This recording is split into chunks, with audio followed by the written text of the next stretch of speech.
Shalom, shalom.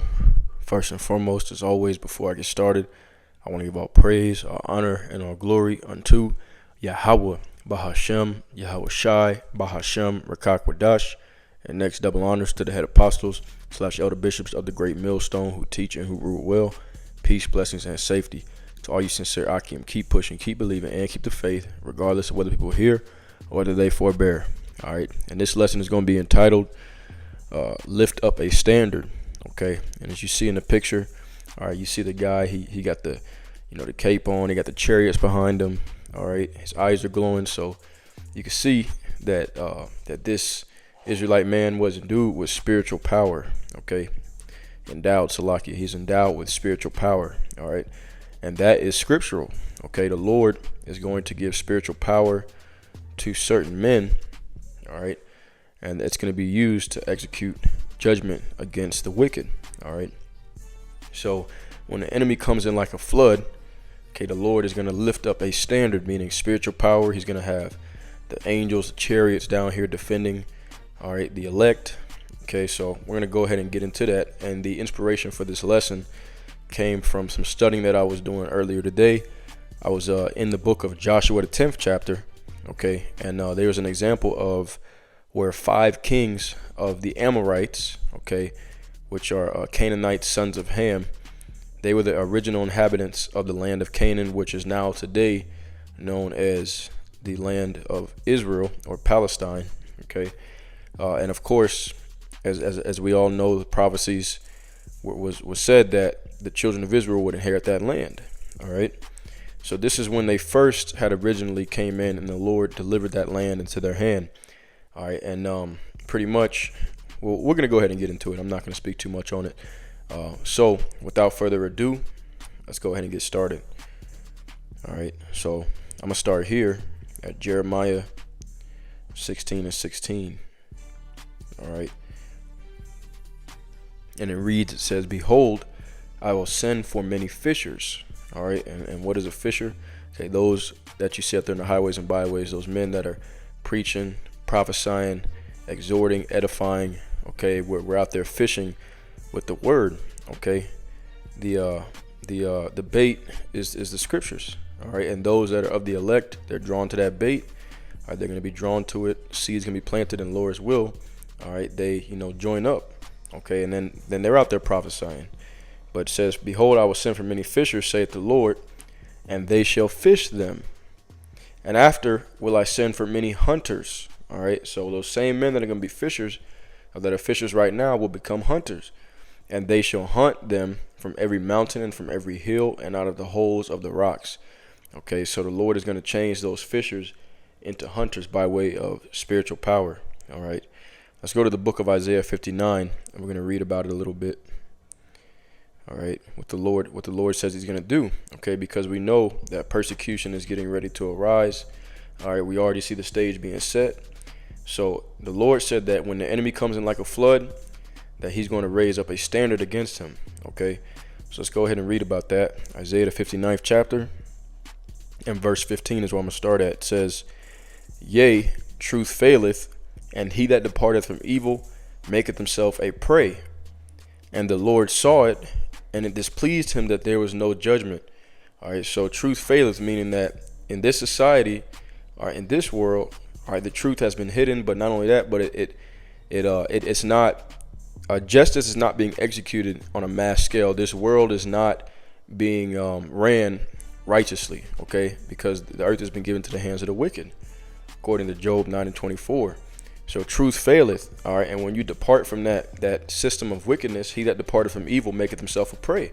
All right, when you depart from the ways of the world, all right, and the ways that Esau has pretty much socially engineered the people, to be, then what happens? You become an outlier. All right, and people, they turn on you, they hate you. You make yourself a prey, and not only that, but you make yourself a prey to Esau, Edom, especially those that are out there on the highways and byways prophesying. Okay, best believe Esau knows, all right, exactly who those men are. All right, and he's got his eye on them. All right, and he's plotting against them. That's the reason why they're setting up these bills and all these different things to try to make it illegal all right, to be out there prophesying on the highways and byways.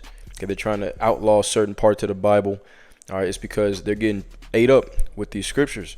Okay, so those men that are out there on the highways and byways doing the work of the Lord, all right, they make themselves a prey, right? And the Lord saw it, and it displeased him that there was no judgment. Okay, so there's no, it displeases the Lord that there's no righteousness, no equity, no judgment, no justice here in this society. All right, in this world. Okay, why? Because once again, the world has been given the world has been given to the hands of the wicked. Okay, continuing on, it says, and he saw that there was no man, and wondered that there was no intercessor, and therefore his arm brought salvation unto him, and his righteousness it sustained him. Okay, and that's Yahushua. He's that arm that's going to bring salvation to those that are pretty much, a prey. Okay, because that's what salvation is really about. All right, salvation is being free from the fear of evil. All right, being delivered from the hand of the enemies. That's what salvation really is. All right, it says, for he put on righteousness as a breastplate, and an helmet of salvation upon his head, and he put on the garments of vengeance for clothing, and was clad with zeal as a cloak. All right, so this is pretty much speaking about Yahushua here. All right, but also, okay, us, we put on that spiritual armor, as it talks about in Ephesians, the 6th chapter. All right, so that we can withstand the wiles of the devil. All right, his tricks, his schemes, his methods. All right, now continuing on, though, it says, verse 18, according to their deeds, accordingly he will repay. Fury to his adversaries, recompense to his enemies. To the islands will he repay recompense. All right, this is Yahushua. He's coming down with that great vengeance. Okay, and it says, so shall they fear the name of the Lord from the west, and his glory from the rising of the sun. All right, which is on the east. When the enemy shall come in like a flood, the Spirit of the Lord shall lift up a standard against him. Okay, so when he comes in like a flood, the Spirit of the Lord is going to lift up a standard against him. That standard is going to be certain men receiving spiritual powers. All right, once again, like I said, you're going to have the angels down here. Michael the archangel, it tells you in Daniel 12:1. Okay, it says, and the Redeemer shall come to Zion. That Redeemer is Yahushua, and unto him that turned from transgression in Jacob. Okay, so that's who Yahushua is coming for. The Redeemer is coming for them that turn from transgression. Okay, saith the Lord. All right, it says, as for me, this is my covenant with them, saith the Lord. All right, and this is how you know who it's talking about. Okay, once again, as I said, those who are out there on the highways and byways, all right, those are the servants of Yahweh Bashem Yahushai. It says, my spirit that is upon thee, and my words which I have put in thy mouth, shall not depart out of thy mouth, nor out of thy mouth of thy seed, nor out of the mouth of thy seed, saith the Lord, from henceforth and forever. Okay, so these are the ones that are making themselves a prey, those that are speaking the words of Yahweh Bashem Yahushai. But all right, once again, the Lord is going to raise up a standard. Let's get in, and let's go to that Joshua the 10th chapter that I was reading earlier. All right, and it's going to go into that because he did the same thing for the children of Israel when they rose up against the Amorites, okay, the Canaanites, so that they could inherit the land. All right, this is Joshua chapter 10 and verse 8. And the Lord said unto Joshua, fear them not, for I have delivered them into thine hand. There shall not a man of them stand before thee. Okay, and once again, he was talking about the Canaanites. All right, he said, I delivered them into your hand.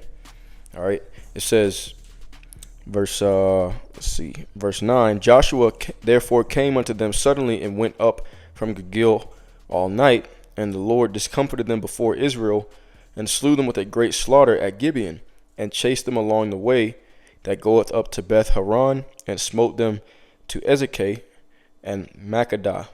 And it came to pass, as they fled from before Israel and were going down to Beth Horon, that the Lord cast down great stones from heaven upon them at Ezekah, and they died. They were more which died with hailstones than they whom the children of Israel slew with the sword. Okay, so when Joshua and the men of war rose up against the Canaanites, all right, the Amorites, right here in this chapter, okay, they started going to war with them, and they started slaughtering the Amorites, and then they tried to run, But the Lord has said, I'm not going to leave any of them standing. So what did he do when they tried to run? He started bringing down hailstones from the heavens and smashing them. Okay. Now that is an example of the Lord raising up a standard. Okay. That's an example of the Lord stepping in and ensuring the victory. And that's exactly what the Lord is getting ready to do in this time. All right. With Jacob going up against Esau. Okay. Let's keep reading. Let's read a little bit more. It says, and it came, verse Joshua 10. And let's see, where was I at? Joshua 10 and verse 12 now. Then spake Joshua to the Lord in that day, when the Lord delivered up the Amorites before the children of Israel. And he said in the sight of Israel, Sun, stand thou still upon Gibeon, and thou moon in the valley of Ajalon. And the sun stood still, and the moon stayed, until the people had avenged themselves upon their enemies. Is not this written in the book of Jasher? So the sun stood still in the midst of heaven, and hasted not to go down about a whole day. All right, and there was no day like that before it or after it, that the Lord hearkened to the voice of a man, for the Lord fought for Israel. Okay, so you see that Joshua had spiritual power. He was able to stop the sun and the moon. All right, but not only that, okay, the Lord was dealing with him, to the point where pretty much the Lord had told him directly, I'm gonna do this, and that's what happened. Okay, like I said, the Lord said that you're going to destroy all of the inhabitants, all the men of these cities. And when they attacked and those men fled, the Lord stepped in and rained down those hailstones. Okay, that's an example of him lifting up a standard. Continuing on, it says, verse 15. All right, and Joshua returned, and all Israel with him, unto the camp of Gilgal. But these 5 kings fled and hid themselves in a cave at Makkedah. And it was told Joshua, saying, the 5 kings are found hid in a cave at Makkedah. And Joshua said, roll great stones upon the mouth of the cave, and set men by it for to keep them. So they had them trapped in. And stay ye not, but pursue after your enemies, and smite the hindmost of them. Suffer them not to enter into the cities, for the Lord your God hath delivered them to your hand. And it came to pass, when Joshua and the children of Israel had made an end of slaying them with a very great slaughter, till they were consumed, that the rest which remained of them entered into fenced cities. And all the people returned to the camp of Joshua at Makkedah in peace. None moved his tongue against any of the children of Israel. Then said Joshua, open the mouth of the cave, and bring out those 5 kings unto me out of the cave. And they did so, and brought forth those 5 kings unto him out of the cave, the king of Jerusalem. Because remember, at this time, Jerusalem was still being possessed by the Canaanites back then. Okay, this is before they had inherited the land, but this is the time when they were doing it. Actually, this is when they actually took the land over. All right, so this is why it says the king of Jerusalem. And they did so, and brought forth those 5 kings unto him out of the cave, the king of Jerusalem, the king of Hebron, the king of Jarmuth, the king of Lachish, and the king of Eglon. And it came to pass, when they brought out those kings unto Joshua, that Joshua called for all the men of Israel, and said unto the captains of the men of war which went with him, come near and put your feet upon the necks of these kings. And they came near and put their feet upon the necks of them. And Joshua said unto them, fear not, nor be dismayed. Be strong and of good courage, for thus shall the Lord do to all your enemies against whom ye fight. Okay, and we got to have that same mindset, man, because once again, the enemy, it says, when he comes in like a flood, the Lord shall raise up a standard against him. All right, but you see what he did for Joshua, all right, and for the children of Israel back then. He's going to do the same thing today.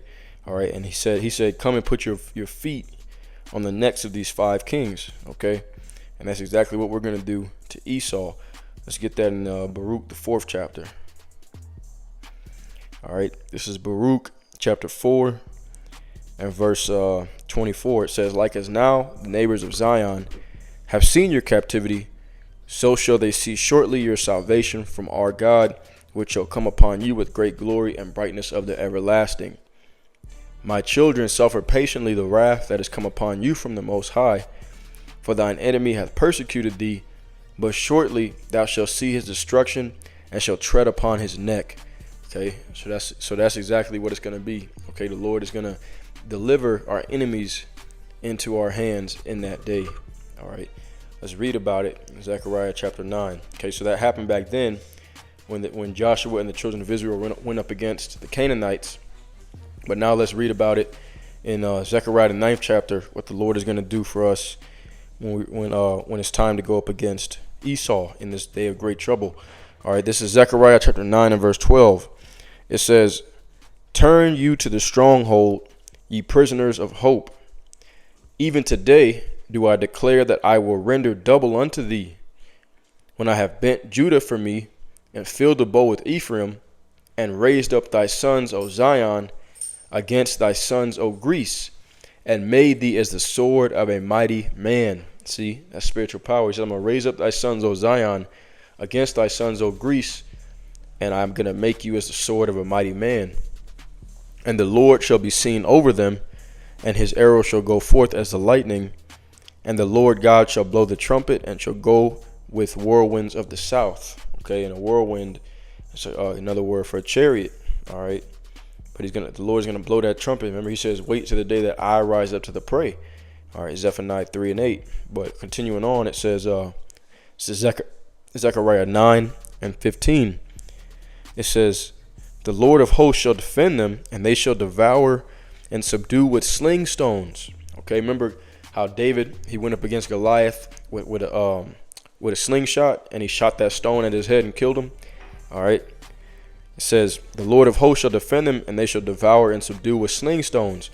And they shall drink and make a noise as through wine, and they shall be filled with bowls and as the corners of the altar. And the Lord their God shall save them in the day as the flock of his people, for they shall be as the stones of a crown, lifted up as an ensign upon his land." Okay, so the Lord said, I'm going to fight for my people in that day. I'm going to save my people, all right, which is the elect in that day. Okay, let's get this. One of my favorite scriptures, Zechariah chapter 12 and verse 8. Okay, we just read that they're going to go up against, destroy and devour with sling stones. Okay, look at this. Remember, King David, he killed Goliath with a sling stone. This is Zechariah 12 and 8. It says, "In that day shall the Lord defend the inhabitants of Jerusalem, and he that is feeble among them at that day shall be as David." Okay, he that is feeble among them, even the weakest of the elect, is going to receive spiritual power and be as David in that day, because the Lord is going to be with them.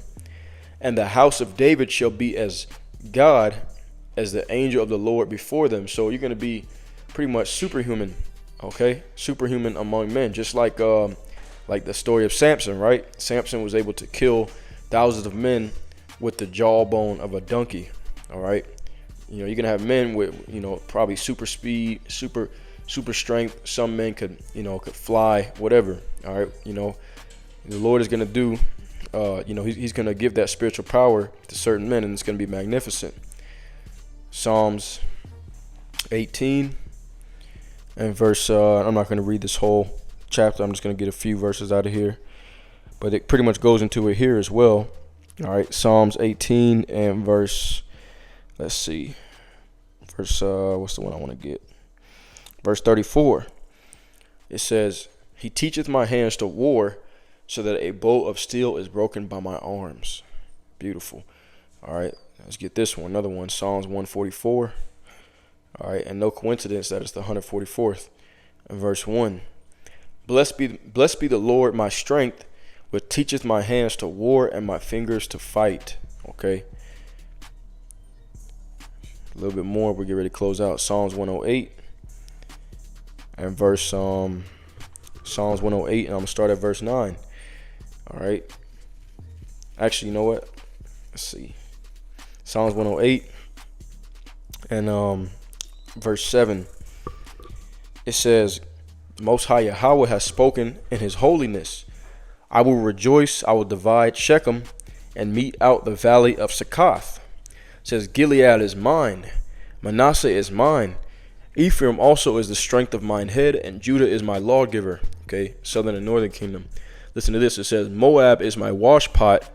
Over Edom will I cast out my shoe. Over Philistia will I triumph. Who will bring me into the strong city? Who will lead me into Edom?